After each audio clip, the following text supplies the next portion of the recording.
Werewolves and vampires are both equally iconic cinematic monsters, but we don't get as many werewolf movies as vampire movies, and we think the simple reason is that the transformation from human to hairy takes a lot more effort than putting a couple of fangs on the actor.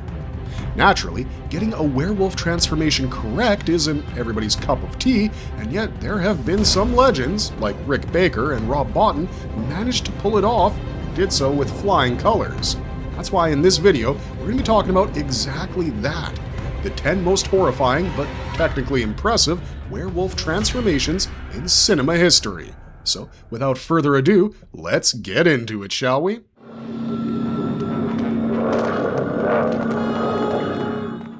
Number 1. The Howling, 1981. First things first, The Howling's werewolf transformation scene isn't only great because of the effects, it's also great because the whole film builds up towards it, and when it finally happens on screen, it kinda blows you away. Rick Baker was first meant to design the werewolves for Joe Dante, but an older commitment to John Landis finally came due, and believe it or not, this other project was actually an American Werewolf in London. That could have hurt the film, sure, but Dante still got Rob Bottin, Baker's protege from Star Wars, and Bottin ended up pulling off what we'd call the second best werewolf transformation in movie history, right behind his mentors. More importantly, The Howling got to theaters about 4 months earlier and gave AVCO Embassy their first ever in-camera werewolf transformation. The scene itself was exceptionally well done and affects you on a psychological level because the character of Eddie Quist was not some poor soul cursed by the moon. Robert Cardo plays him as a serial killer who corners Karen, played by Dee Wallace, after she's already tracked him as the man behind the gruesome Los Angeles murders. He attacks her in a pawn shop booth, she loses much of her memory, and her therapist, Dr. George Wagner, sends her to a retreat that turns out to be full of werewolves. Meanwhile, Eddie is the sort of predator who enjoys what he's become, and that's just so different from most of the werewolves people had seen up until that point. Furthermore, there's a clear and serious risk of sexual violence around him, and that ugly current runs through the transformation too. In the movie, Karen finds her friend Terry's mutilated body on a gurney, lays a sheet over it, and then Eddie leaps out from under it, somehow alive despite having been shot to death earlier. He looks half corpse already, complete with pale skin, monstrous eyes, and an open and almost rotting forehead. Then he starts talking his usual stalker nonsense, says Karen betrayed him, offers her a piece of his mind, and does that literally by digging the bullet out of his own head. After that, Bottin lets the scene breathe. Eddie's body simmers, bubbles, stretches, pops, and groans through mechanics and bladder effects, yes, actual condoms glued to Picardo's face, and the whole thing lasts nearly 3 minutes, about a minute longer than American Werewolf, and Eddie seems thrilled by every second of it. And you know what? We're glad that Dante and John Sayles threw away Gary Brandner's weaker novel and created something stranger, more dreamlike, and deeply psychological.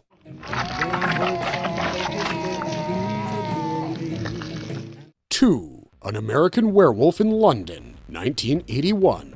If we're talking about the greatest werewolf transformations in cinema history, An American Werewolf in London has to be near the top. And honestly, we'd argue it set the standard for everything that came after it. In terms of werewolf horror, 1981 remains the year to beat. You had Wolfman, The Howling, and then John Landis's film arrived last in theaters, but raised the bar for lycanthropic transformation scenes in a huge way. The movie borrowed heavily from The Wolfman, with David Kessler, played by David Naughton, as an American completely out of place in the moors of England, and later in early 80s London. Now, what makes this transformation scene so legendary is the nerve that went behind it. Landis and Rick Baker chose to stage the big change in a brightly lit room. They were so confident they didn't need the darkness to hide what they were doing. Kessler ignores warnings from his dead friend Jack Goodman, played by Griffin Dunne, and then the curse takes over while Sam Cooke's smooth Blue Moon plays in the background. His hand stretches, his face expands, and he screams through the whole ordeal in horror and agony. It's awful, somewhat filled with dark humor and kind of surreal, unreal but surreal. Anyways, Rick Baker's contribution here was paramount, which is also why he won the first ever Academy Award for Best Makeup. He and Landis had known each other since Schlock from 1973, which is close to when Landis first told him about the script. The film took years to get made, and by the time it was greenlit, Baker had already signed on to The Howling. As mentioned earlier, he left that project, put Rob Bottin in charge, and later admitted in Fangoria number 14 that it created a real wedge between them after Bottin's success. I mean, the protege had nearly beaten the master. Anyway, for American Werewolf, Landis wanted a demonic hellhound on all fours, not the usual bipedal Wolfman Baker first imagined. Furthermore, Baker's team spent months building change-o heads, hands, and feet for the various stages of transformation, and then shot the sequence for over a week. Then, they worked backward with the hair growth, secured Naughton's lower body under the floor for some shots, and used furniture to block parts of the frame. They even handled Jack's decay stages, right down to a puppet for his last appearance in the porn theater. And when you add to that David's romance with Alex, Jenny Aguter's warmth, and the humor and the horror, what you get is the gold standard for werewolf movies.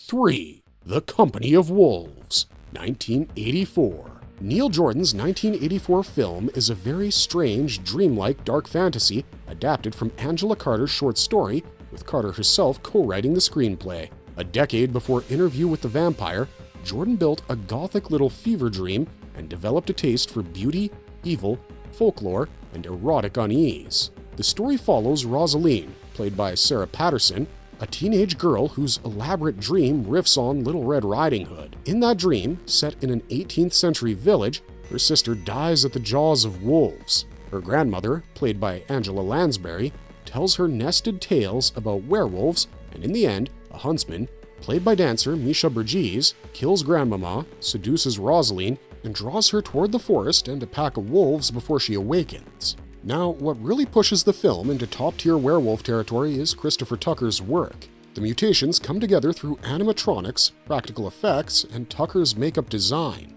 Interestingly enough, these werewolves don't transform the usual way, but burst out of human bodies with bloody force. Instead of skin stretching into a wolfman shape, the body almost rejects its own humanity. Tucker actually designed 3 separate transformation styles for the film. First, Rosaline's grandmother tells of a husband who left on his wedding night, returned years later, and revealed himself as a werewolf by tearing off his skin until his bloody remains slowly turned into a wolf. The woman's second husband decapitates the wolf, and its head falls into a milk bucket, and it lets out this permanent scream. Then, there's the story Rosaline tells her mother, where a wronged sorceress curses an aristocratic party, and the guests sprout claws from their high heels, grow hair, and give way to dogs, and 2 real wolves dressed in wigs and corsets. Animal handlers were crucial in this scene, of course, and Jordan and Tucker even filmed parts of it through a cracked mirror, which gave the scene a warped and dreamy feel. And then comes the final transformation, where Rosaline rejects the huntsman after he chops off her grandmother's head, and a wolf tears out of his mouth while he screams in pain. Number 4. Ginger Snaps, 2000. The most prominent female werewolf has to come from this Canadian cult classic, and the film uses lycanthropy to actually talk about puberty, bodily change, and feminist empowerment, albeit through the lens of body horror. 2 suburban sisters have their lives changed after one of them, Ginger, gets attacked by a werewolf right after her puberty begins. This overlap is the single most crucial point. The film uses the misery of hormones, blood, desire, aggression, and the terror of a teenage body, and somehow the film does and doesn't feel like a werewolf story, which was a feat brilliantly achieved. Now, credit where it's due, Ginger's transition doesn't happen in one single scene. In fact, it's not just physical, but also psychological, and it happens in small steps, each one pushing her further away from her humanity. Then, near the end, we get the traumatic final change, where she turns from a bipedal person into a 4-legged monster. That structure gives the film the best of both worlds. We get a long physical breakdown across the story, and then we still get the big payoff that many of us wait for in a werewolf movie. By the end, Ginger has gone through 13 stages, each more elaborate than the last. First comes hair or fur on her shoulder, then we see her becoming more confident and aggressive, and she also gets way hornier, as if she has this uncontrollable urge to breed. After that comes the tail. Yep, this version gets a tail, along with a more pronounced spine and nails that turn into claws when shit gets real or when she has unquenchable bloodlust.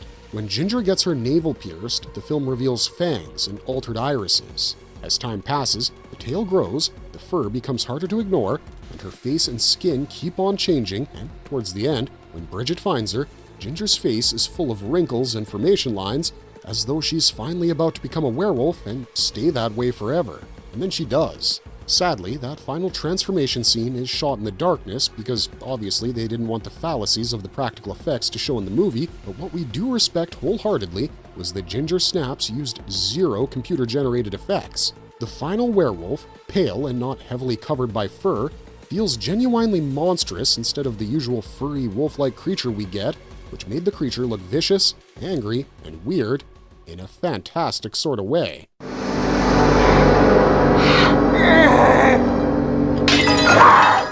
Number 5. Fright Night, 1985. The reason we put Fright Night on this list isn't its depiction of a transformation into a wolf, but a very visceral transformation out of one. Tom Holland's 1985 suburban horror classic is technically a vampire movie, but monster lore has always allowed vampires a few extra tricks, and Bram Stoker's Dracula from 1897 made it clear that turning into a wolf was one of them. Fright Night uses that century-old idea on Evil Ed. Now, Ed's change into a wolf happens off-screen, and he becomes an actual wolf that kind of looks like a husky, to be honest. The film saves its real effects for the D-transformation instead. After McDowell's character stakes the white wolf through the heart, he finds something awful. There's Ed, caught between beast and boy, dying from the wound, as the wolf form slowly gives way to the terrified child underneath. The effect looks painful, almost like you can feel the pain that Evil Ed is going through, and without going over the top, the entire sequence looks like something Cronenberg would make. Stephen Jeffries spent 18 hours in makeup. 18 for Evil Ed's wolf transformation. At one point, while he wore the wolf head, the crew poured what they thought was methyl cellulose into his mouth to create saliva. But when Jeffries complained about the taste, Mark Brian Wilson realized they had used prosthetic adhesive instead, which was literally gluing his mouth shut. That's a rough workday by any standard. The contact lenses were also meant to stay in for only 20 minutes at a time, but the Mrs. Brewster's bedroom scene ran for more than 40 minutes, and Jeffries later said his eyes were scratched for months after the filming ended. The effects team also tried to erase the cross-shaped scar on Evil Ed's forehead live on set, but that failed, so Edlund's crew turned to optical photography in post to pull it off. All in all, it was a scene that was sad, nasty, and oddly touching in equal measures. Or, as Evil Ed would say, "That's so cool, Brewster."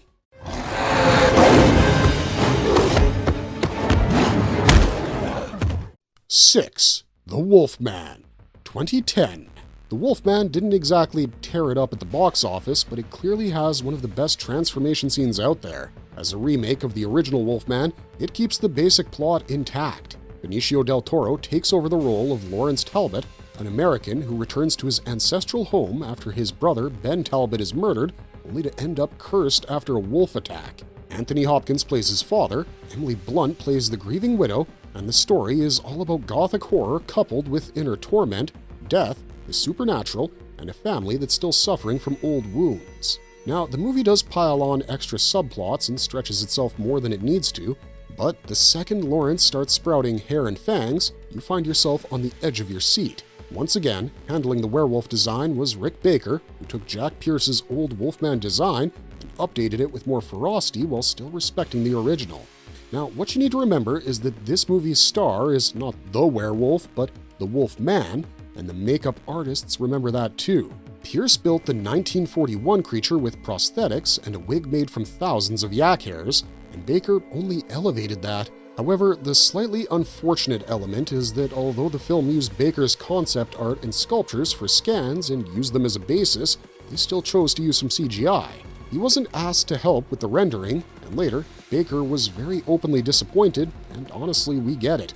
The CGI isn't always fully convincing, and at times it feels out of step with the eerie mood around it. Baker's practical makeup only appears in close-ups and slower scenes, which frankly leaves you wanting more. Having said that, the finished Wolfman remains one of the scarier creatures ever put on screen. The movie wanted its audience to sort of focus more on the misery of being neither man nor beast instead of the beast within, and more often than not, that's what happened, but the next entry on our list is totally about the creature within.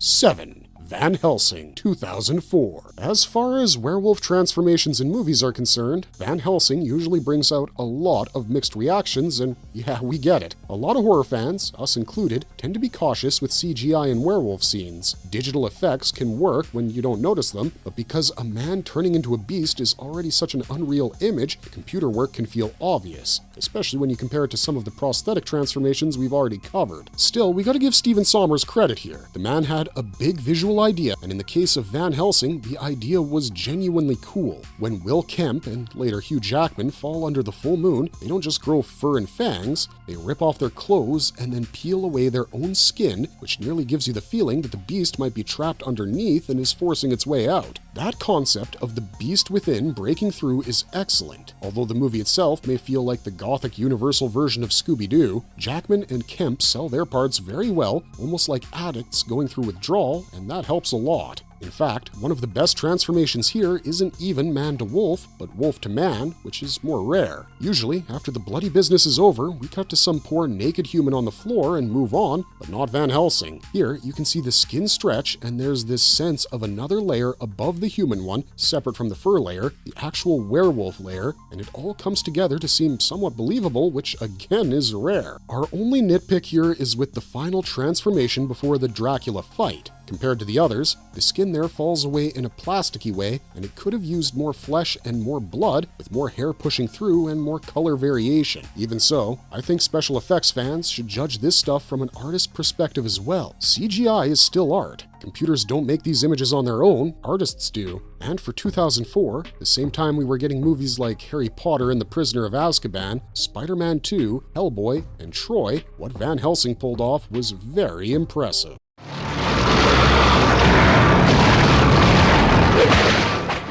8. Underworld, 2003. Even Van Helsing used a mix of SFX and VFX, but we think Underworld did it much better. The franchise got to the whole vampires versus werewolves business before Twilight turned it into a young adult phenomenon, at least for a while, and it also proved that Kate Beckinsale can do a better job fighting monsters than Jackman's Van Helsing. But strangely enough, the more money the sequels got, the worse the lichens started looking. The transformation scenes in the first Underworld rely mostly on CGI, especially when Michael Sheen changes, and when Kevin Grievo's Rays goes full beast. Oh, and did you know that Kevin also co-authored the film's story? Moving on, the forms of the creatures sort of block into place instead of melting smoothly from man to wolf, but surprisingly, that gives the change a distinct texture, and not even a bad one per se. This transformation isn't blink and you'll miss it either. With digital work, it's easy to rush through a transformation because the tools allow for it, but the first Underworld slows it down enough for us to absorb and live the change in anatomy. You very clearly see the face altering,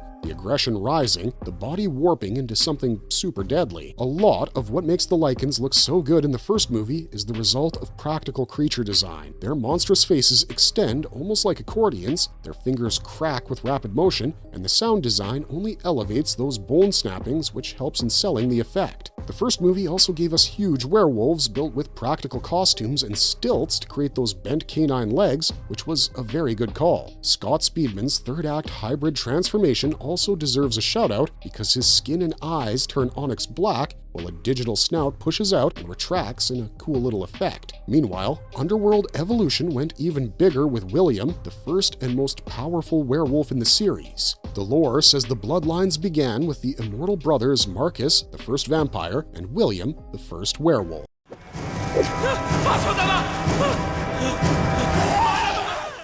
9. Howl, 2015. About 10 minutes into this movie, a train hits a large deer and stops. When the conductor goes missing, the passengers and crew step off with plans to walk to the next station, but the crew members at the front soon find the conductor's body and rush everyone back inside. From this point forward, the film locks its people on the train while werewolves try to break into the cars. The first Wolfman to board is also the most memorable. He's around 7 feet tall, built like he never leaves the gym, has this pretty sick heavy metal mane, and a mouth like a bear trap. The passengers do manage to kill him, but that's not the end of their problems, because more werewolves wait in the woods and one passenger gets bitten. Now, the reason why Howl is a good movie is simply Paul Hyett. He'd already built his name in special effects thanks to his work on The Descent, Attack the Block, the Seasoning House, Citadel, Outpost Black Sun, The Children, and Eden Lake, among others. He said the jump from effects work to directing wasn't huge because he had spent 23 years on film sets, understood how departments work together, and had spent years helping directors figure out how makeup effects could support their vision. At that point, he felt it was time to tell his own stories. The production itself was all about control and atmosphere. Most of the movie was shot on a stage, really a massive warehouse, with a green screen and a digital environment, while the forest scenes at the end used a real location. This gave the crew control over the weather and let them shoot night scenes during the day. He yet knew the reviews were mixed and took that in stride, saying not everyone will like your movie, and I mean, fair enough. What's to note here, though, is that Howl does what many fans want from a werewolf film.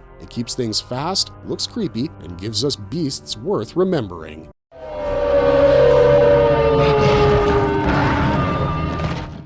Ted Trick or Treat, 2007. Michael Dougherty's anthology Halloween film somehow missed a proper theatrical release 18 years ago, which still feels absurd to us because it became an instant cult classic anyways. And it doesn't take a Sherlock Holmes to figure out why. You see, the movie pulls together so much of what people love about spooky season and turns it into a low-tech, high-concept monster party. Now, the werewolf section is worth mentioning here because Dougherty first makes you think you're in a vampire story, and then things just blow your mind. Laurie, played by Anna Paquin, looks like the shy, withdrawn wallflower next to her older sister, played by Lauren Lee Smith. She heads into the woods in a Little Red Riding Hood costume for a secret Halloween party, and then a cloaked creature with fangs starts stalking her. The film nudges you toward one monster, only to reveal another. The so-called predator, played by Dylan Baker, gets caught and exposed as a pathetic serial killer with prosthetic fangs. Meanwhile, Laurie's teeth are the real deal, and this is where the transformation becomes the whole attraction. When Laurie tells her date it's her first time and asks him to bear with her, Laurie's pupils glow, her teeth change, her voice distorts, and the other girls begin their own metamorphosis through a seductive dance and striptease. However, contrary to what you may be thinking, they tear off more than just their clothes. They peel away human skin to reveal fur, fangs, and bulky hairy limbs underneath. It may owe a little to Van Helsing's idea of skin-ripping transformation, but here it relies on prosthetic insert shots, and because of that, it feels more visceral, more real, and frankly, more fun. Needless to say, this rewrite of werewolf lore goes beyond the visuals. Classic films like The Werewolf from 1913, Werewolf of London from 1935, and of course, The Wolfman built the familiar rules vis-a-vis curses, full moons, silver, suffering, and isolation. Trick or Treat keeps the transformation intact, but doesn't bother itself with the whole curse angle. These women don't fear what they are, they embrace it like a rite of passage. Female werewolves aren't new, sure, but Dougherty's version was very different from what came before it because Laurie and Danielle both transform, which implies this is hereditary, something passed down,